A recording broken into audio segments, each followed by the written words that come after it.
Acrylic বোর্ডে আপনারা একটু ভিউয়ারদেরকে দেখান।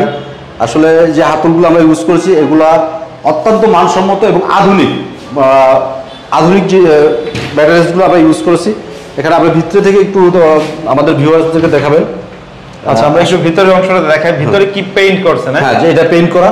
আসলে মনে হচ্ছে যে এটা প্লাস্টিক বোর্ড, আসলে কিন্তু প্লাস্টিক বোর্ড না, এটা পেইন্ট করা। আর সুন্দর একটা ড্রয়ার করে দিয়েছে না? জি।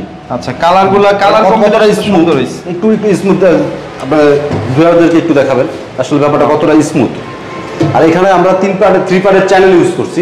আচ্ছা আচ্ছা, থ্রি পার্টের চ্যানেল ইউজ করছি যেগুলো সম্পূর্ণ 100% অ্যাসেস, যেখানে কোনো ঝঙে ধরা বা ধরা কোনো অপশন নেই। ওকে, শাইনিং কিন্তু অনেক না?